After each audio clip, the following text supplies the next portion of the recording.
Al capítulo 12 del libro de Éxodo, amén.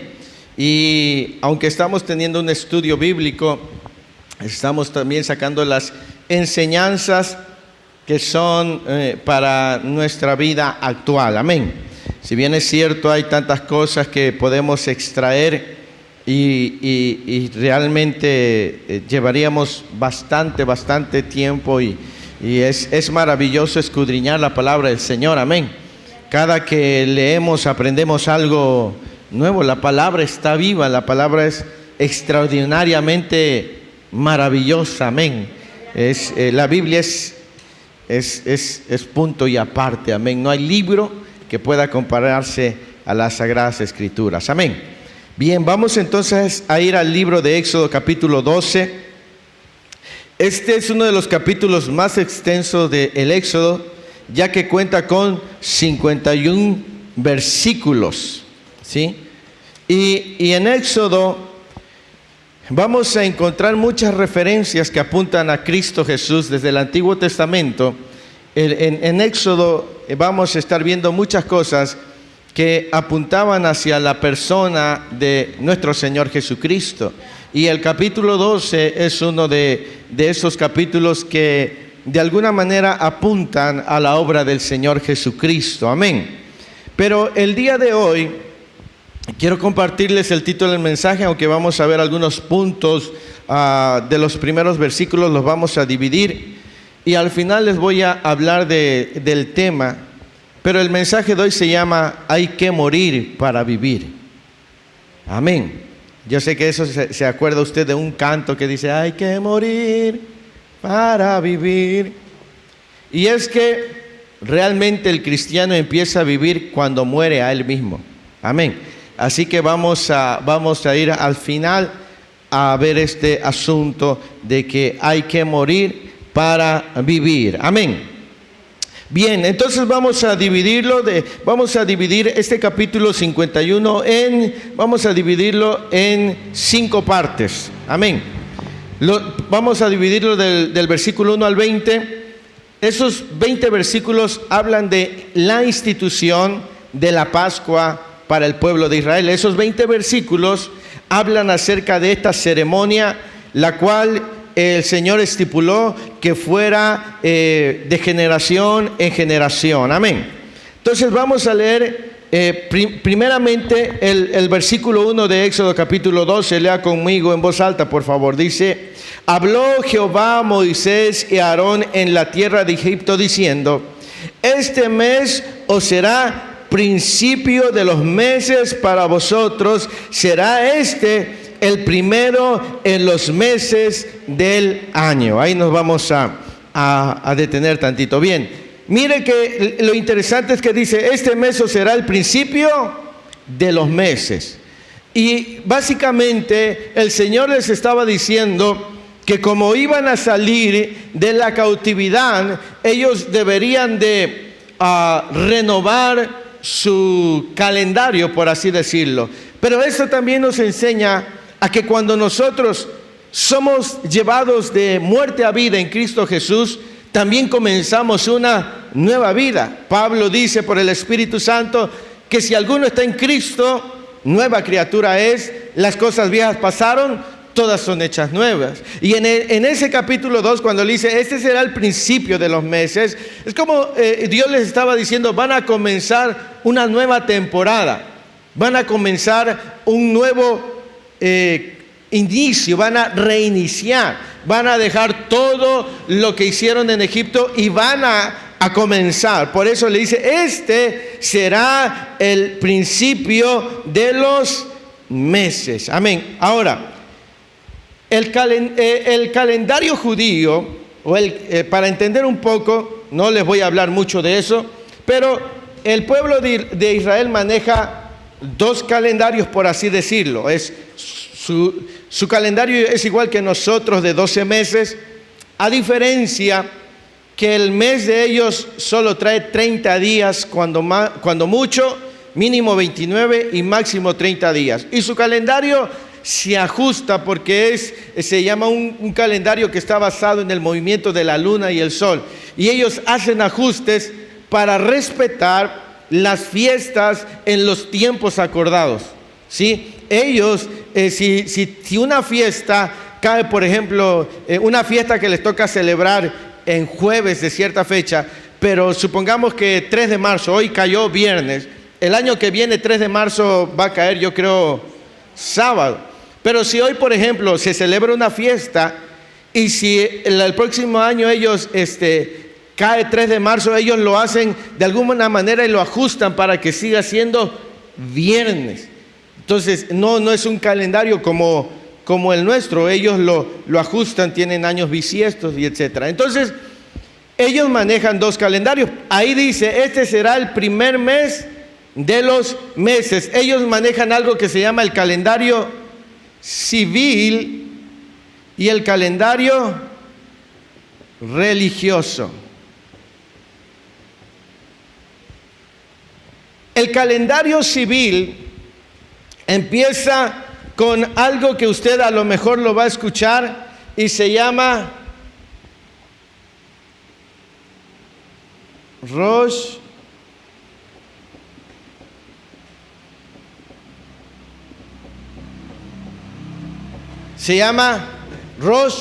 Hashanah.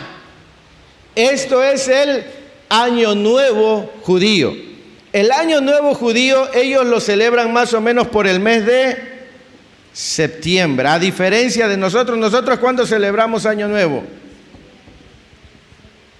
En el último día de diciembre y el 1 de enero. Para nosotros eso es Año Nuevo. Pero los judíos celebran su Año Nuevo por el mes de septiembre y se llama Rosh Hashanah, ¿sí?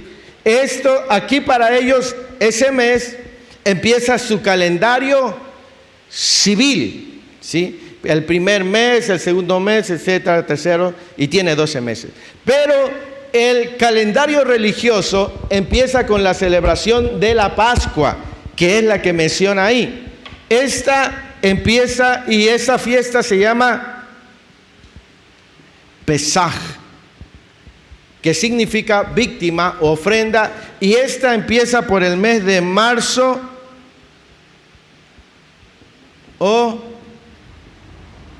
abril. No les doy las fechas exactas porque no quiero entrar mucho en ese tiempo. Entonces, con la celebración del Pesaj o de la Pascua, ellos empiezan su calendario religioso. Aquí empiezan todas las fiestas, empiezan las fiestas de las primicias, la fiesta de Pentecostés, la fiesta de los tabernáculos, la fiesta de las trompetas, ¿sí? Todas esas fiestas dan inicio cuando ellos celebran el Pesaj, ¿sí? Entonces, sería como ahorita ocupar mucho tiempo para saber las fechas, pero yo solamente quiero darle una idea, porque en el versículo 2 dice, este mes os será principio de los meses. O sea, el mes más importante para los judíos no es el Año Nuevo, no es el Rosh Hashanah. El mes más importante para ellos es cuando celebran Pascua o celebran el Pesaj. Ese es el más importante para los judíos. Amén. Entonces, ellos celebran, una de las cosas que yo difiero de los que practican, por ejemplo, algunas fiestas judías, hablando de iglesias cristianas, es que ellos celebran, por ejemplo, en enero, he visto que muchos celebran la fiesta de las primicias, ¿verdad? Y le dicen a la gente, traiga sus primicias. Pero si vamos a respetar las fiestas tal cual son judías, debemos de respetarlas en su fecha. La fiesta de las primicias, hay 3 veces que el pueblo de Israel trae primicias durante el año. No solamente es en una ocasión. Durante 3 veces al año, el pueblo de Israel trae primicias, ¿sí? Entonces, yo digo que si voy a celebrar una fiesta judía, la tengo que respetar en la fecha que es. Amén. Así que si voy a celebrar primicias, no tengo por qué celebrarla en enero, porque en enero no se festeja la fiesta de las primicias. Se festeja ya por el mes de junio creo, que se celebra el día de Pentecostés. Amén. Así que, bueno, es el calendario civil y el calendario religioso, porque ahí dice, este mes os será principio de los meses, para vosotros será este el primero en los meses del año, ¿sí? Entonces el mes más importante o la celebración más importante. Amén.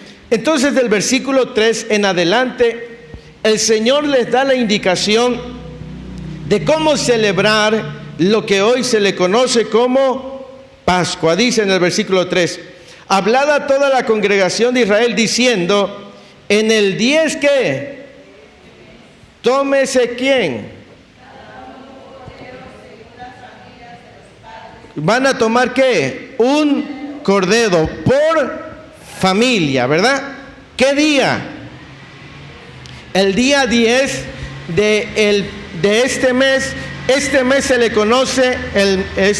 conoce como el mes de Nisan o el mes de Abib. Así se le conoce. Entonces, cuando inicia ese mes, ellos tienen que esperar ¿cuántos días? 10 días. En el 10º día, ellos tienen que tomar un cordero, dice el versículo 4, más si la familia fuera tan pequeña que no baste para comer el cordero, entonces él y su vecino inmediato a su casa tomarán uno según el número de las personas, conforme al comer de cada hombre, haréis la cuenta sobre el cordero. Mire que Dios le está dando indicaciones específicas de cómo celebrar. Dice que si la familia es muy pequeña y el cordero es demasiado para ellos, y si la familia que está al lado también es pequeña, tienen la oportunidad o la posibilidad de juntarse y tomar un cordero, y ese cordero comerlo entre las dos familias, ¿sí? Dios está dándole indicaciones específicas. En el versículo 5 dice, el animal será ¿qué? Sin defecto, macho de 1 año. ¿Lo tomaréis de las ovejas o de las cabras? Entonces dice que el cordero tiene que tener ¿cuánto? 1 año. Y tiene que ser macho sin defecto. O sea que tiene que ser perfecto. No tiene que tener absolutamente ningún defecto. O sea, tienen que tomar el mejor. ¿Qué nos enseña esto? Que Dios quiere que nosotros siempre le ofrezcamos lo mejor. ¿Sí? Lo mejor. Dice, versículo 6, y lo guardaréis hasta qué? De este mes, y lo inmolarán toda la congregación del pueblo de Israel entre las 2 tardes. Fíjese, entonces ellos lo iban a tomar, ¿qué día tomarían el cordero? El día 10. ¿Y lo inmolarían qué día? El día. O sea que 4 días estaría ese cordero con la familia. Lo mantendrían 4 días. Y después lo inmolaría. El cordero de 1 año es todavía pequeño. ¿Sí? A lo mejor algún niño se iba a encariñar con una ovejita y lo iban a tener ahí, y a lo mejor iba a ser difícil para ellos poder inmolarlo. Hay muchas cosas que podremos aprender si nos vamos deteniendo poco a poco, ¿sí? Pero dice que lo iban a tener con ellos durante 4 días, y después del día 14, en la tarde del día 14, el pueblo de Israel no maneja las noches como nosotros. Para nosotros, ¿cuándo empieza el día? ¿A qué horas empieza el día para nosotros? A las 12 y termina a las 12 del siguiente. Pero el pueblo de Israel, ellos su día empiezan cuando el sol se oculta por la tarde y vuelve a ocultarse a la siguiente tarde. ¿En qué se basan ellos? Porque en Génesis dice, y fue la tarde y la mañana un día. Y ellos así, por eso el Shabbat, ellos empiezan en la tarde del viernes y termina para ellos en la tarde del sábado. Así miden ellos el día. No empieza en la noche como nosotros, para ellos empieza en la tarde. Por eso es que dice que entre las 2 tardes lo inmolarán. O sea, tienen toda, ahorita por ejemplo a la hora que se meta el sol, a partir de ese momento hasta la siguiente tarde, ellos tendrían que inmolar o matar al cordero que habían tomado. Amén. Bien, dice, versículo 7, y tomarán la sangre y la pondrán en los 2 postes y en el dintel de las casas en que lo han de comer. Y aquella noche comerán. ¿Cómo van a comer la carne? Asada al fuego. Mire que le está dando todo como lo tienen que hacer. Asada al fuego y panes sin levadura. ¿Con qué?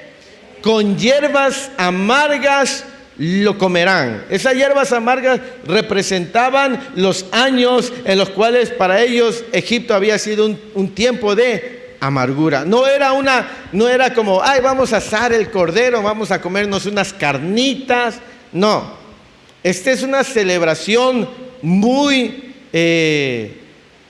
diferente. No era como, hoy nos vamos a juntar y vamos a matar el cordero y le vamos a echar ajo y le vamos a echar sal y lo vamos a dejar marinar. No, esta es una fiesta muy especial que se lleva a cabo aún el día de hoy, en el 2023. Dice que lo comerían con hierbas amargas. Versículo 9. Ninguna cosa comeréis de él, ¿qué? Cruda ni cosa, o sea, al vapor nada, hervido nada. Todo tenía que ser asado, sino asada al fuego. ¿Qué? Su cabeza con sus pies y sus entrañas. Todo asado sin sal. ¿Sí? No, nada que le iban a condimentar, no. Con hierbas amargas, con panes sin sabor. ¿Sí? Eso era una celebración especial. ¿Sí? Versículo 10. Ninguna cosa dejaréis de él hasta la mañana. Y lo que quedara hasta la mañana, lo quemaréis en el fuego. O sea, ellos tenían que ver la manera de acabarse. Y si quedaba algo, nada que lo vamos a guardar y luego lo preparamos. No, no. Lo que pudiera quedar se tenía que quemar. ¿Sí? Versículo 11. Y lo comeréis así. ¿Cómo tenían que comerlo también?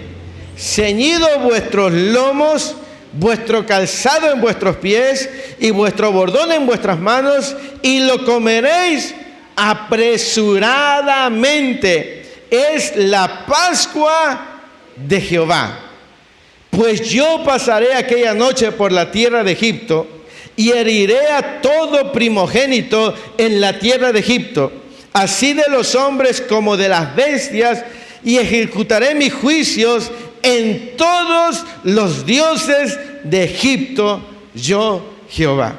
Ese versículo 2 es bien especial, porque ahí Dios está diciendo, yo voy a hacer justicia con todos los dioses de Egipto. Todas las plagas tienen un simbolismo, pero esta de matar a todos los primogénitos, tanto de los hombres como de las bestias, era para mostrarle que no hay Dios como Él. Que aunque los egipcios confiaban en sus dioses, ninguno de ellos los pudo librar. Algunos piensan que la razón por la cual está este texto ahí es que los israelitas fueron obligados a construir templos o figuras de ídolos de los egipcios. Recuerden que ellos eran esclavos y que les pedían que hicieran ladrillos. Entonces, como que Dios le dijo, yo voy a hacer justicia a mi pueblo por haberlos obligado a hacer algo que no tenían que hacer. Dice, por eso dice, voy a ejecutar juicio sobre todos los dioses de Egipto. Versículo 13. Y la sangre os será por señal en las casas donde vosotros estéis, y veré la sangre y pasaré de vosotros, y no habrá en vosotros plaga de mortandad cuando hiera la tierra de Egipto. Note que dice, y la sangre os será por señal. ¿Para quién iba a ser señal? Para ellos, no para Dios. Porque Dios ya sabe quién puso la sangre o no. La señal iba a ser para ellos, para que entendieran que la sangre de ese pequeño animalito, puesta entre los postes y los dinteles, les había preservado a ellos de la muerte. Y eso apunta a Cristo Jesús. Juan dijo, he aquí el Cordero de Dios que quita. Y cuando él dijo el Cordero, los judíos sabían a qué se estaba refiriendo. ¿Sí? Sabían a qué se estaba refiriendo. Jesús fue crucificado porque él dijo que era Dios. Esa fue la razón por la que los judíos lo mataron. ¿Sí? Hay algo bien importante que poco a poco iremos viendo. Pero este Cordero estaba apuntando al sacrificio de Cristo Jesús. Amén. Versículo 14 dice, y este día os será en memoria y lo celebraréis como fiesta solemne para Jehová durante vuestras generaciones, por estatuto perpetuo lo celebraréis.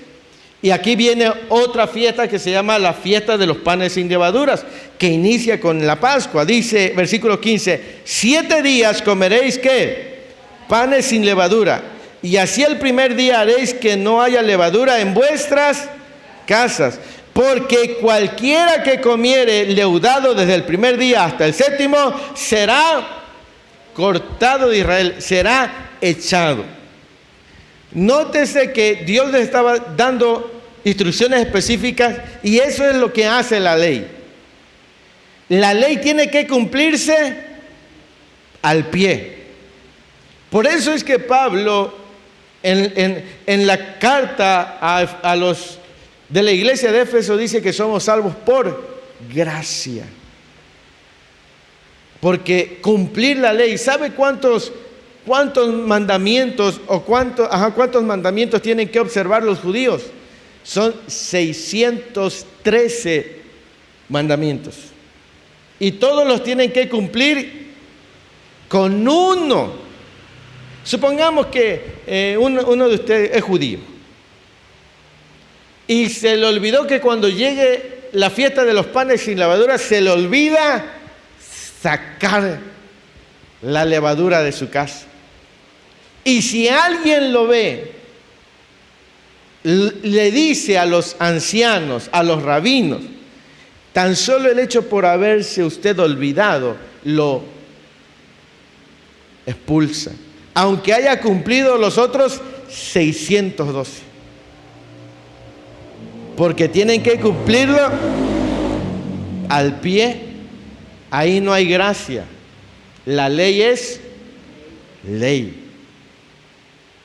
Entonces por eso Pablo cuando dijo, Pablo sabía bien lo que era la ley y lo que era la gracia. Pablo dijo, yo soy fariseo de fariseos. Para que Pablo pudiera dejarse guiar por la gracia, realmente es por la revelación de Cristo Jesús. Amén. Entonces sigamos leyendo. Dice, 7 días comeréis panes sin levadura, y así el primer día haréis que no haya levadura en vuestras casas, porque cualquiera que comiere leudado desde el primer día hasta el séptimo será cortado de Israel. El primer día habrá santa convocación, y asimismo en el séptimo día tendréis una santa convocación. Ninguna obra se hará en ellos, excepto solamente que preparéis lo que cada cual haya de comer. Y guardaréis la fiesta de los panes sin levadura, porque en este mismo día saqué vuestras huestes de la tierra de Egipto. Por tanto guardaréis este mandamiento en vuestras generaciones por costumbre perpetua. En el mes primero comeréis los panes sin levadura. ¿Desde qué día? Desde el día 14 por la tarde hasta el 21 del mes por la tarde. Entonces esta es la fiesta de los panes sin levadura. También empiezan con la Pascua. Va junto. La fiesta de los panes sin levadura y la Pascua van juntas. ¿Por qué? ¿Cuándo se tenía que inmolar el cordero que debería de tomar las familias? ¿Qué día? El día 14. Y desde ese día 14 hasta el día 21 de ese mes, ellos tendrían que también celebrar durante 7 días la fiesta de los panes sin levadura. Versículo 19 dice: por 7 días no se hallará levadura en vuestras casas, porque cualquiera que comiere leudado, así extranjero como natural del país, será cortado de la congregación de Israel. Ninguna cosa leudada comeréis, en todas vuestras habitaciones comeréis panes. Sí, esto es durante 7 días. No van a comer nada leudado. Sí. Bueno, nosotros, gracias a Dios, estamos bajo el tiempo de la gracia, ¿verdad? Imagínense que le cortan el pan 7 días. Amén. Bueno, hasta ahí, hasta el versículo 20, hablamos de la institución de la Pascua. O sea, la directriz para celebrar esta fiesta de manera perpetua. Año con año, los judíos celebran la fiesta de las Pascuas, los panes sin levadura, y así hay muchas fiestas que las estaremos viendo más adelante. Amén. Bien, desde el versículo 21 al versículo 28, ahí vamos a ver que los hijos de Israel celebran la Pascua. Amén. Entonces leamos desde el versículo 21, dice: y Moisés, nótese que primero Dios le dio la instrucción a Moisés. Una vez que Moisés recibió la instrucción, dice, convocó a todos los ancianos de Israel y les dijo: sacad y tomaos corderos por vuestras familias y sacrificad la Pascua, y tomad un manojo de hisopo y mojadlo en la sangre que estará en el hebrillo, y untad el dintel y los 2 postes con la sangre que estará en el hebrillo, y ninguno de vosotros salga de las puertas de su casa hasta la mañana, porque Jehová pasará hiriendo a los egipcios, y cuando vea la sangre en el dintel y en los 2 postes, pasará Jehová aquella puerta y no dejará entrar ¿a quién? Para herir. Guardaréis esto por estatuto para vosotros y para vuestros hijos para siempre. Y cuando entréis en la tierra que Jehová os dará, como prometió, guardaréis este rito. Y cuando os dijeren vuestros hijos: ¿qué es este rito vuestro? Vosotros responderéis: es la víctima de la Pascua de Jehová, el cual pasó por encima de las casas de los hijos de Israel en Egipto, cuando hirió a los egipcios y libró nuestras casas. Entonces el pueblo se inclinó y adoró.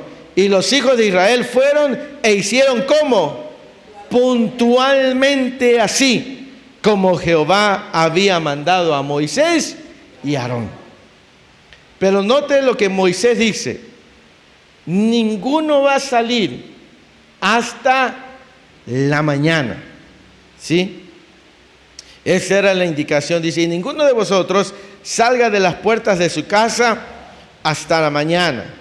¿Sí? ¿Por qué? Porque iba a pasar el ángel de la muerte. Y el que no se quedara sufriría las consecuencias. Tendría que quedarse en su casa comiendo el cordero de la Pascua, mientras el ángel de la muerte pasaba. Fue durante esa noche. Ellos empiezan desde la tarde, y durante esa noche ellos tendrían que quedarse en su casa. Los que obedecieron no murieron, pero probablemente hay quienes no obedecieron. De hecho, el Salmo 91 dice: el que habita al abrigo del Altísimo morará bajo la sombra del Omnipotente. Pero ¿cuál es la condicionante ahí? Habitar. Para nosotros, ver las promesas de Dios también conllevan un sentido de responsabilidad. Hay gente que quiere ver las promesas de Dios sin obedecer las instrucciones de Dios. Y no es posible.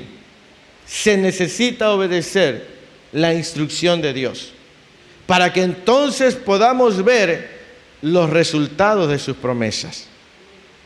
El pueblo de Israel le dijo: no salgan hasta la mañana.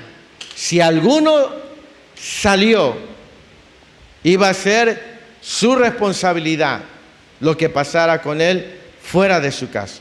Pero mientras estuviera en esa casa y hubiese puesto la sangre en los dos postes y en el dintel, el ángel pasaría de largo y no tocaría.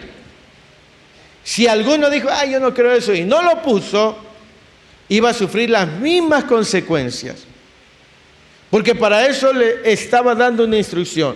Ahora, la sangre de ese cordero en los postes y dinteles los libró de la muerte. ¿Qué es lo único que puede librar al hombre de la condenación eterna? La sangre de Cristo Jesús, que limpia de todo pecado.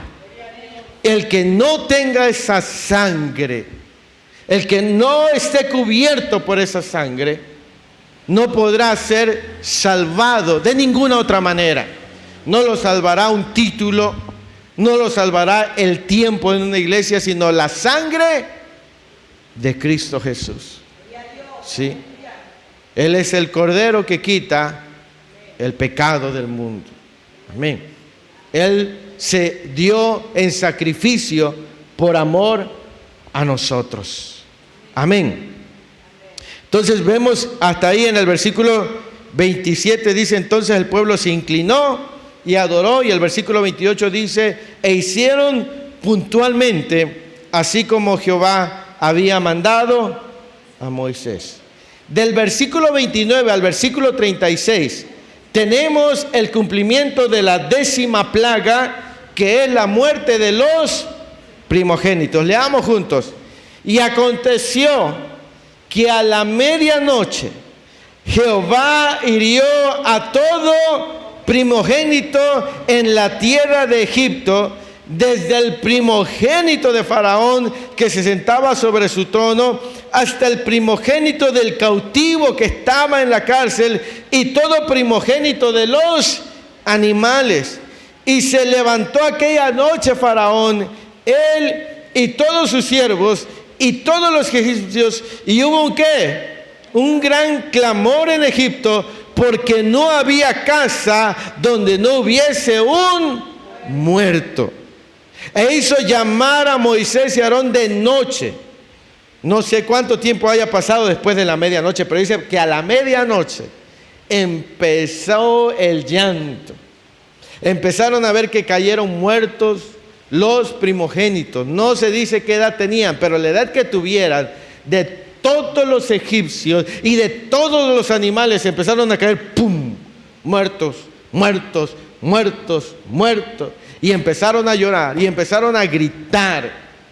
Mientras el pueblo de Israel adentro, encerrado, comiendo la Pascua, escuchando los gritos probablemente. Cuando Cristo venga y mientras las naciones se lamenten, el pueblo del Señor estará guardado. Todo esto es una tipología, nos está dando un enfoque de Cristo Jesús y de que Él nos guardará. Dice que no había casa donde no hubiera un muerto. Un gran llanto en Egipto, mientras que el pueblo celebrando la Pascua, vestidos, con su bordón en mano, listos. Recuerde que eso lo vimos la semana pasada. Debemos de estar siempre listos. Dios le dijo que estén vestidos. listos, y que lo coman rápido, apresuradamente, porque ya Dios los iba a sacar ese mismo día. ¿Sí? Entonces dice, versículo 31, e hizo llamar a Moisés y a Aarón de noche y les dijo: salid en medio de mi pueblo vosotros y los hijos de Israel, e id, servid a Jehová como habéis dicho. Tomad también vuestras ovejas y vuestras vacas como habéis dicho, e idos, y bendecidme también a mí. Mire que el faraón ahí estaba reconociendo su derrota total al pedirle a Moisés y a Aarón que los bendijeran. Él, de alguna manera, cuando dijo eso, estaba diciendo: rueguen por mí, que no me alcance una maldición mayor. Ya Dios lo había enjuiciado. Versículo 33. Y los egipcios apremiaban al pueblo, dándose ¿qué? Prisa a echarlos de la tierra, porque decían: todos somos muertos. Y llevó el pueblo su masa antes que se enludase, sus masas envueltas en sus sábanas sobre sus hombros. E hicieron los hijos de Israel conforme al mandamiento de Moisés, pidiendo de los egipcios alhajas de plata y de oro y vestidos. Y Jehová ¿qué? Dio gracia al pueblo delante de los egipcios, y les dieron cuanto pedían. Así despojaron a los egipcios. Mire que cuando sucede esto, en esa noche, Faraón llama a Moisés y a Aarón y le dicen: váyanse ya, llévense todo y bendíganme. Y dice que los egipcios apremiaban o apresuraban. ¿Cuál es la razón? Ellos pensaban que todos iban a morir. Y esa palabra apremiar significa forzar o empujar. En otras palabras, usted ha visto eso, a ver si puedo. Venga, voy a llamar a la pastora, no va a salir en la cámara, ¿verdad? Pero cuando Moisés sale y les dice, recuerde cómo estaban comiendo ellos la Pascua. Rápido, ¿estaban qué? Es como cuando ahora que tembló, ¿verdad? Muchos ya durmieron vestidos, porque si los agarra el temblor, capaz encuerados, ¿cómo van a salir corriendo? Pero dice que los egipcios los apremiaban, los agarraban y les decían: ya, váyanse, vayan. Literalmente los sacaron, le dijeron: váyanse ya, los sacaron. Eso significa apremiar, forzar. Ya, váyanse, los echaron, porque Dios les dijo: y de cierto Faraón los echará. Y mientras estaban diciendo, dice que les dijo: pídanle todo lo que quieran. Ya de cuenta que ella es judía y yo egipcio, dame oro, dame plata. Y aquel quería que se fuera: llévate todo, ya, pero ya, vete. ¿Qué quieres llevarte? Entra a mi casa, llévate lo que quieras. Así despojaron a Egipto. Porque ellos tenían, gracias pastora, porque ellos tenían miedo de morir. Ahora, nótese cómo Dios les dio las indicaciones mientras celebraban la Pascua, porque dijo: este mismo día yo los voy a sacar. Y así Cristo viene por su pueblo. Dice el apóstol Pablo: en un abrir. Recuerde que la parábola de las 10 vírgenes, 5 prudentes y 5, dice que las 10 cabecearon, pero estas que mientras cabecearon habían guardado aceite. Las otras 5 quisieron a esa hora ir a buscar aceite, y cuando regresaron ya la puerta se había cerrado. Amado hermano, ustedes y yo tenemos que estar listos, porque habrá muchos que quieran buscar a Cristo Jesús cuando ya sea demasiado tarde y la puerta se habrá cerrado. 120 años estuvo Noé hablando: viene el diluvio, construyendo el arca. Le decían: loco, eso nunca va a pasar. Pero Dios le dio un día y le dijo: hoy entra a tu casa. Y Jehová cerró la puerta del arca y no hubo quien pudiese abrirla, porque durante un tiempo que se estuvo alertando. Ustedes y yo tenemos que estar alertas, preparados, porque en cualquier momento Cristo viene por su pueblo. Amén. Entonces dice que esa noche los apremiaban y le decían, ya, sálganse, váyanse. Ellos tenían miedo que todos fueran a morir. Y les dieron todo cuanto pidieron. Los despojaron. Y esa palabra despojar es que les quitaron todo lo de valor. Si ellos le dijeron, llévate todo lo que veas, todo lo que puedas cargar, llévatelo. Llévense. Porque se había cumplido la palabra de Jehová. Amén. Entonces, ahí tenemos en esos versículos que Dios cumplió lo que le había dicho a Faraón, las 10 plagas. ¿Sí? Del versículo 37 hasta el versículo 42 nos habla del éxodo del pueblo de Israel. Y estoy yendo bastante rápido. Lea conmigo desde el versículo 37. Dice, partieron los hijos de Israel de Ramesés a Sucot como 600,000 hombres de a pie, sin contar.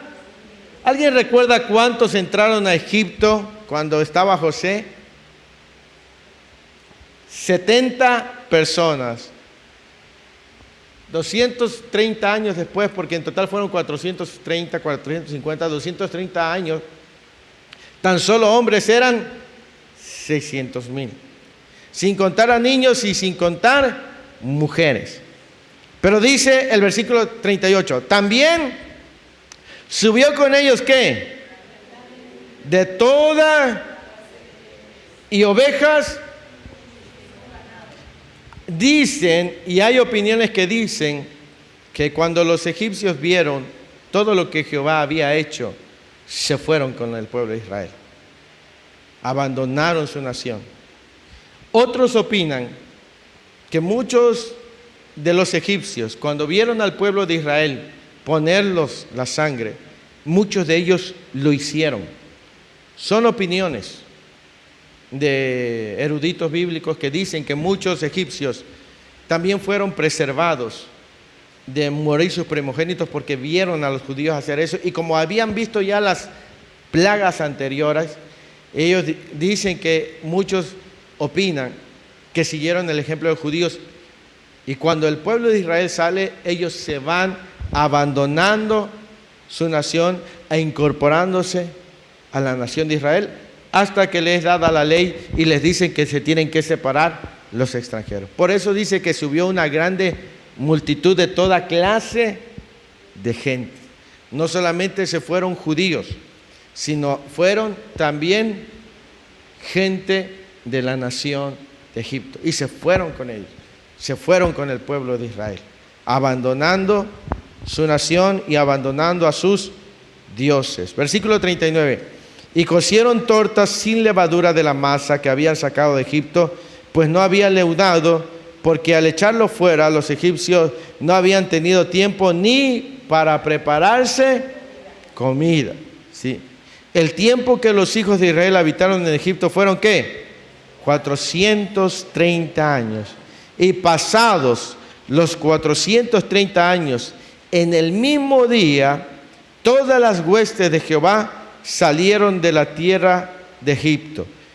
Versículo 42. Es noche de guardar para Jehová por haberlo sacado en ella de la tierra de Egipto. Esta noche debe guardarla para Jehová todos los hijos de Israel en sus... Pero dice el versículo 41, y pasados los 430 años, en el mismo día, todas las huestes de Jehová salieron de la tierra de Egipto. En una noche. ¿Qué nos enseña esto? Durante 430 años, Israel estuvo sufriendo, esclavizado. Pero a Dios le bastó una sola noche para cambiar 430 años de esclavitud. A Dios le falta solamente un segundo, una tarde, una noche para cambiar la situación de tu vida. No importa cuánto tú estés sufriendo, 5, 10 años, 2 años, meses, semanas. Dios puede cambiar esa situación en una noche, en una tarde, en un día. ¿sí? Dios no requiere mucho tiempo. Dios lo puede hacer en un instante. Porque dice, esa misma noche o ese mismo día, Dios sacó a todas sus huestes, a todo su ejército, a todos sus hijos, en una sola noche. Eso nos debe enseñar a tener esperanza. Puede que hayas tenido una semana muy pesada, pero Dios puede cambiar toda esa semana difícil en un solo día, en una hora, en un minuto. ¿Sí? Porque Dios es poderoso. Amén. Desde el versículo 43 al versículo 51, para terminar esta parte del tema, nos habla de los que pueden participar en la Pascua, porque todo es la institución de la Pascua, ¿verdad? Entonces nos dice quiénes pueden participar en la Pascua. Leamos desde el versículo 43 en adelante. Dice, y Jehová dijo a Moisés y a Aarón, esta es la ordenanza de la Pascua. Ningún extraño comerá de ella, mas todo siervo humano comprado por dinero comerá de ella. ¿Después de qué? Circuncidado.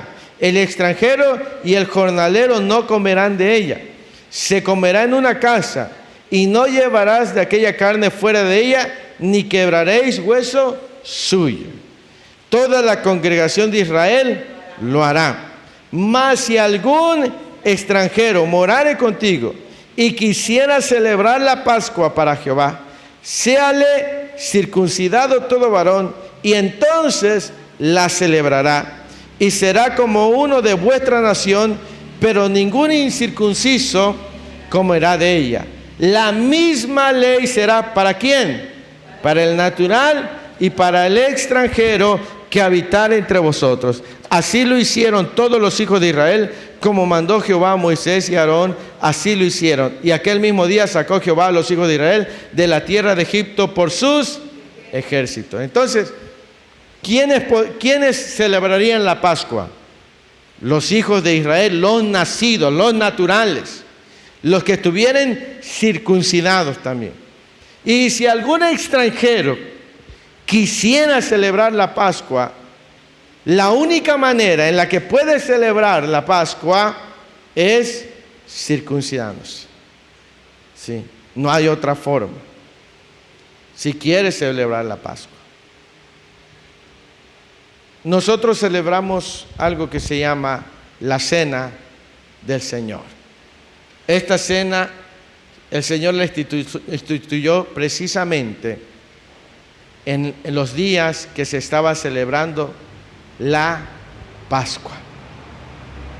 Recuerden que Jesús le dijo a sus discípulos le dijeron, ¿dónde quieres pasar la Pascua?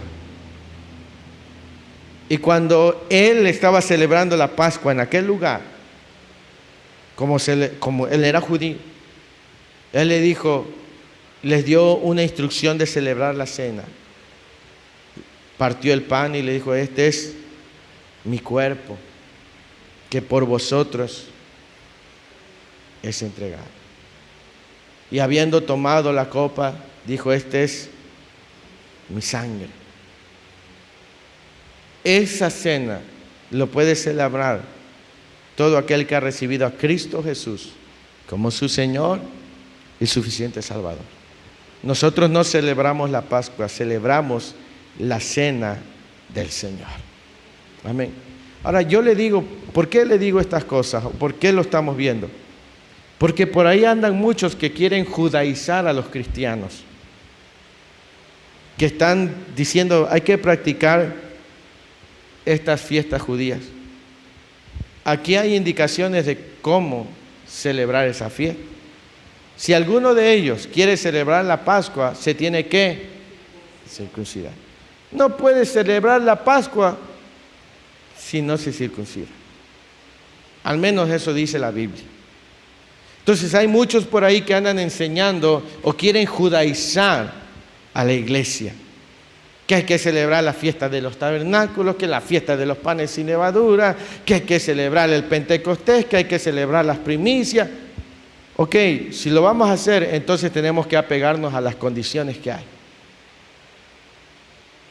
Porque ahí hay directrices para el natural y para el extranjero.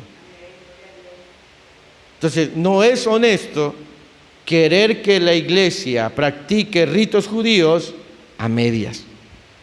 Recuerden que en la ley o es todo o nada. Los judíos tienen que cumplir al pie la ley. Entonces yo le aconsejo que usted tenga cuidado con esos que andan queriendo judaizar a los cristianos, porque hay muchos que andan queriendo judaizar. Entonces yo, hasta donde he investigado, muchos de estos que quieren celebrar fiestas judías no han cumplido con los requisitos, pero las quieren enseñar, y lo único que están haciendo es traer confusión.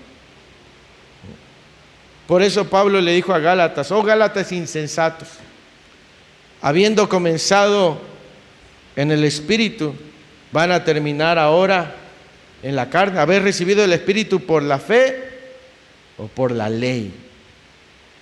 Y lamentablemente eso también hoy está pasando en día. Muchos que quieren cumplir con la ley, olvidándose de la gracia de Cristo Jesús. Amén. Así que bueno, hasta ahí terminamos el capítulo 12. Amén. Pero el mensaje de hoy se llama: hay que morir para vivir. Y voy a ir terminando con esto. Como vemos, la muerte de ese cordero trajo vida al pueblo de Israel. ¿Sí? La muerte de Cristo Jesús nos trajo a nosotros vida. En Juan capítulo 1, versículo 29, Juan el Bautista expresa de Jesús, dice: he aquí el Cordero de Dios que quita el pecado del mundo. ¿Sí? Jesús fue a la cruz del Calvario y por su muerte nos dio vida a nosotros. ¿Sí?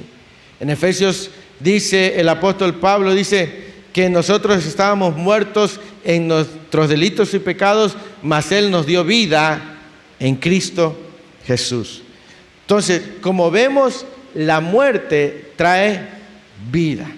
Amén. La muerte trae vida, ¿sí? Ahora, nosotros debemos morir a nosotros mismos para que Él viva en nosotros. Por eso el mensaje se llama: hay que morir para vivir. Juan capítulo 12, versículo 24 al 26. Dice lo siguiente, Evangelio de Juan capítulo 12, versículo 24 al 26. Dice: de cierto os digo, que si el grano de trigo no cae en la tierra y muere, queda solo, pero si muere, lleva mucho fruto. El que ama su vida, la perderá, y el que aborrece su vida en este mundo, para vida eterna la guardará. Si alguno me sirve, sígame, y donde yo estuviere, allí también estará mi servidor. Si alguno me sirviere, mi Padre le honrará. Pero dice que el grano de trigo, si no cae en la tierra y muera, queda solo, pero si muere, lleva ¿qué? Mucho fruto. Entonces, para tener fruto hay que morir. Pablo dice en Gálatas capítulo 2, versículo 20: con Cristo estoy juntamente crucificado. Ya no vivo yo, mas Cristo vive en mí. Entonces, el cristiano para vivir tiene que morir. No de manera literal, sino morir al viejo hombre, morir a él mismo. En 2 Corintios capítulo 5, versículo 15, el mismo apóstol Pablo dice que de modo que aquellos que por quienes Cristo murió ya no vivan para ellos, sino vivan para aquel que les dio vida. Amén. Así dice 2 Corintios 5:15. ¿Alguien lo tiene? ¿Lo quiere leer?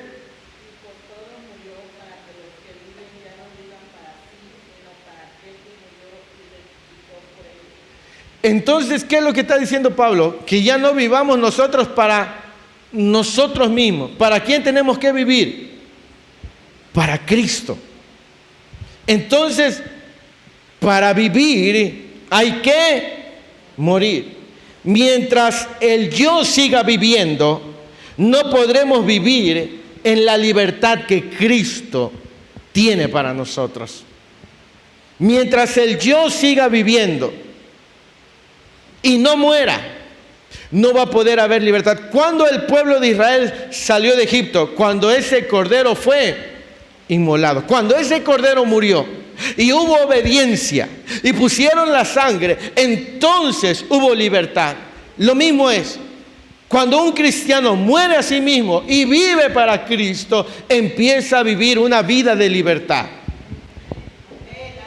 Empieza a vivir, pero mientras siga viviendo el yo, mientras nosotros sigamos viviendo a nosotros mismos. De hecho, nuestro mayor enemigo no es el diablo, no es el mundo, somos nosotros mismos.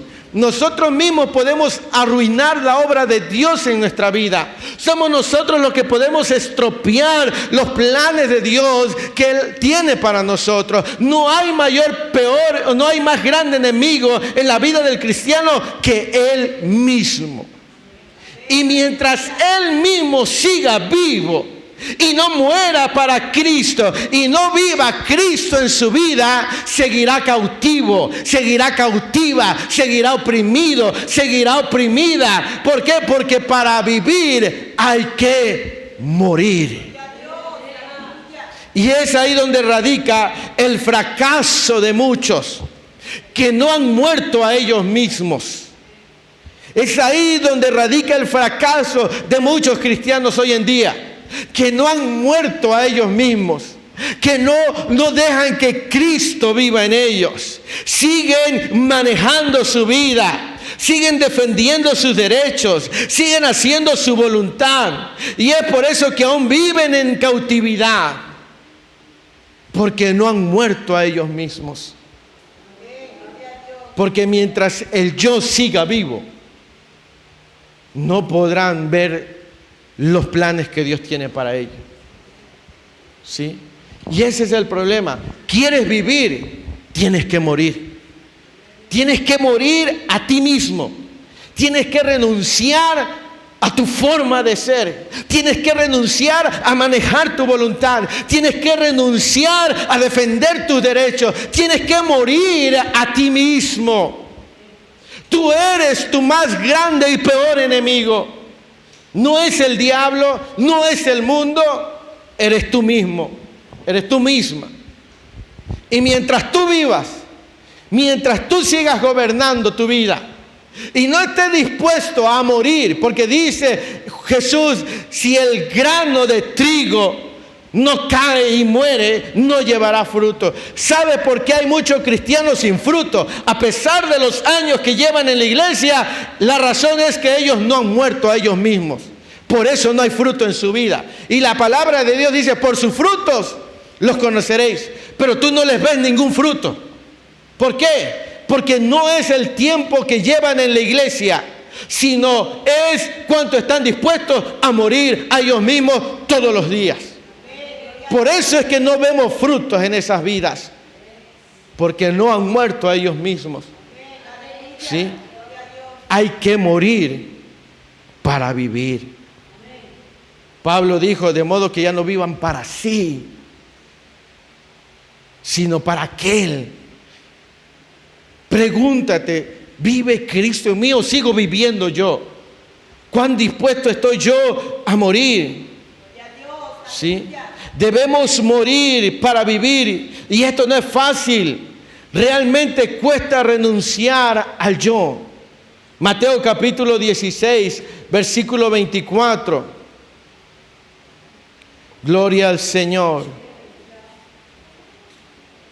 Mateo capítulo 16, versículo 24 dice: entonces Jesús dijo a sus discípulos, si alguno quiere ¿qué? niéguese y tome su cruz y sígame. Este texto es fácil de leer, pero difícil de vivir. Porque negarse a uno mismo significa morir a uno mismo. ¿Sí? La Escritura dice que nos despojemos del viejo hombre que está viciado. El apóstol Pablo dice: andad en el Espíritu y no satisfagáis los deseos de la carne. Para vivir hay que morir. Y lastimosamente y lamentablemente hay una gran cantidad de gente que conoce las Sagradas Escrituras, pero no ha muerto a sí mismo. Conocen de letra, saben de memoria textos bíblicos, ofrendan, diezman y sirven, pero no han muerto a ellos mismos. Por eso no hay resultados en su vida. Porque morir a uno mismo significa negarse a uno mismo, renunciar, despojarse, dejar el yo, ese yo que nos causa tantos conflictos. Es que yo pienso, es que para mí es así, es que yo esto, es que yo lo otro. Y mientras ese yo siga viviendo en tu vida, Cristo no va a poder vivir en tu corazón. Elige quién va a vivir en tu vida. O eres tú o es Cristo Jesús. Los dos no pueden. Los dos no pueden. Los dos no pueden. No se puede servir a dos señores. O se queda bien con uno o se queda mal con otro. ¿A quién quieres tú obedecer? ¿Quieres obedecer a Cristo o quieres obedecer a tu carne? ¿A quién quieres tú servir? ¿De quién quieres ser tu esclavo? ¿Del amor o del pecado? ¿De la justicia o de la maldad? Para vivir hay que morir. No hay otro. Tenemos que morir a nosotros mismos. Todos los días. Tome su cruz. Niéguese a sí mismo y venga y sígame. Eso es seguir a Cristo, morir a uno mismo.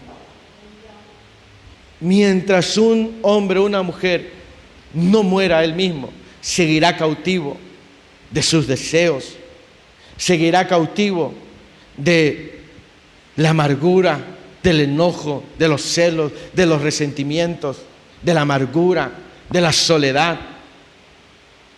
Tiene que morir. Para morir, para vivir hay que morir.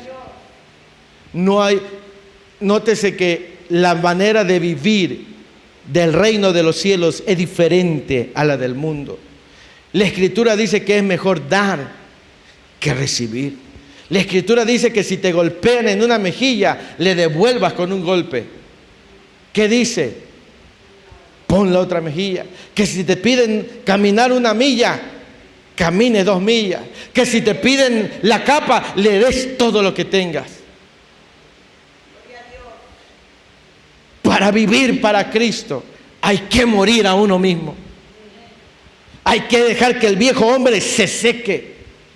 No hay que alimentarlo. Tú decides a quién alimentas. Tú decides quién vive en tu vida. Para morir, para vivir hay que morir. Y no es fácil. No es fácil renunciar a nosotros mismos. No es fácil renunciar al orgullo. No es fácil renunciar a nuestros derechos. No es fácil. Es lo más difícil en la vida del cristiano. Rendir su voluntad. Por eso es que muchos fracasan en su vida cristiana. Porque ellos siguen viviendo, siguen manejando su vida, siguen manejando sus emociones, siguen manejando su corazón. La única manera de vivir es morir. Cuando murieron los primogénitos de Egipto, los de Israel vivieron. La muerte trae vida. ¿Me explico? La muerte del yo, morir al yo. Podríamos hablar tanto de esto, pero quiero que se lleve esto en su corazón, que para vivir hay que morir. Determinémonos, morir a nosotros mismos, renunciar a nosotros mismos. Sé que no es fácil, es difícil, porque significa permitir muchas cosas, guardar silencio, perdonar a los que nos han ofendido un montón de veces, amar a los que no merecen que los amemos. Pero en la vida de un cristiano no puede vivir amando a Dios y odiando a su prójimo. No se puede. No es posible. No puede, no debe un cristiano. Por eso es que muchos fracasan en su vida. Porque dicen, pastor, ¿cómo me pide usted que yo ame a esa persona, a esa mujer, a ese hombre, a mi padre, a mi madre que tanto daño me han hecho, a mis hermanos? Yo no los puedo perdonar. No puedes vivir así. Un hijo de Dios no puede. Necesita morir a él mismo. Necesita morir para que Cristo viva en él. Sí. Dice que si el grano de trigo no cae a tierra y muere, si queda ahí, queda solo, sin fruto. Pero si cae a tierra y muere, lleva mucho fruto. ¿Quieres llevar mucho fruto? Muere a ti mismo y llevarás mucho fruto. Pero si no mueres, quizás solamente tú te salves. No sé si vieron el video que mandé ahí hace 2 o 3 días al grupo, donde el pastor Juan Carlos hablaba de un pastor de allá por el 70, que tuvo una experiencia con el Señor Jesucristo. Y dice que ese hombre murió porque estaba sirviéndole al Señor fuertemente. Y se le permitió que un demonio le quitara la vida, anticipadamente. Dice que él salió del cuerpo y vio a su cuerpo que estaba vomitando sangre. Dice que cuando llegó al cielo, dice que había la fila de los salvos y la fila de los condenados. Dice, la fila de los que son salvos habían como 7 o 8, y en la fila de los condenados había miles de gente. Entonces dice, iba delante de mí una mujer anciana que se le preguntó, dice que la pregunta, dice, Jesús estaba ahí. Y era tan increíble porque no se le podía esconder absolutamente nada. Eras impulsado a decir la verdad, quisieras o no. Y dice que pasó una mujer anciana y la pregunta que el Señor Jesús le hizo, y dice que con esa mujer anciana iban 10 ángeles. Y la pregunta de Jesús le dijo, mujer, ¿aprendiste a amar? No podían mentirle. Y esa mujer le dijo, Señor, sí aprendí a amar. Tú lo sabes que aprendí a amar. Y Jesús le dijo, pasa. Y pasaron los ángeles con ella. Vino otra joven postrada, sin poder caminar, pero con ella iban como 100 ángeles. Y el pastor le preguntó, ¿y por qué hay ángeles con ellos? Porque dice, porque los ángeles son enviados para guardarles. Dice, ¿y por qué entran con ellos? Porque los ángeles no tienen testimonio. El testimonio de los ángeles es el testimonio de la persona. Y entran juntos. Dice que entró esa mujer en el cielo, que no podía caminar, y el pastor le preguntó, dice, ¿por qué ella no puede caminar? ¿Por qué no se supone que somos transformados? Y el quien le estaba dando la explicación le dijo, ella tiene que entrar así, por su testimonio, para los que están adentro vean. Y le hicieron la misma pregunta y le dijeron, mujer, ¿aprendiste a amar? Y ella le dijo, Señor, tú sabes que aprendí a amar. Y entraron los ángeles. Y el que estaba ahí le dijo, ella cuando esté allá adentro y haya dado testimonio que a pesar de cómo se encontraba, aprendió a amar. Ese será su testimonio y allá se levantará, pero ese es su testimonio para que todos los demás vean que ni la enfermedad la pudo detener. Y vino otra mujer y le hicieron la misma pregunta. Y le dijo a la mujer, ¿aprendiste a amar? O sea, amar a sus prójimos, amar a todos.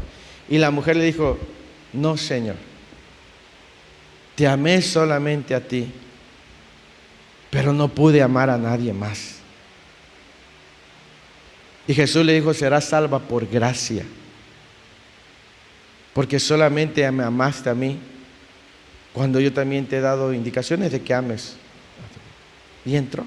Y va el pastor y le preguntan, ¿tú has aprendido a amar? Y le dijo el pastor, no, Señor, no he aprendido a amar. Dame una oportunidad, dice, de que yo aprenda a amar. Entonces Jesús le dijo, te voy a dar una oportunidad, regresarás, pero vas a ganar 1,000,000 de almas para mí y vas a aprender a amar a las almas. Y regresó y fue un hombre de Dios. Esto es difícil, amar. Pero para vivir hay que morir. Jesús dijo, amen a vuestros enemigos, bendigan a los que les maldicen. Si usted lo examina, hacer eso significa renunciar a mí mismo, morir a mí. Y no es fácil. Por eso es necesario morir a nosotros mismos. No vaya a ser que por defender tus derechos te pierdas de ser salvo, aun cuando hayas estado mucho tiempo en la iglesia, aun cuando te hayas bautizado, hayas comido de la cena del Señor, hayas dado primicias, hayas dado ofrendas, hayas tenido un ministerio. No vaya a ser que pierdas tu entrada al cielo por no morir a ti mismo. Ustedes y yo, ante los ojos del Señor, estamos desnudos. A la gente podemos mentirles y tener una apariencia, pero a los ojos de Dios no se puede. Mi consejo, mi amado hermano, ustedes que nos ven en las redes sociales, para vivir hay que morir. Terminamos la enseñanza, amén. Y oremos al Señor.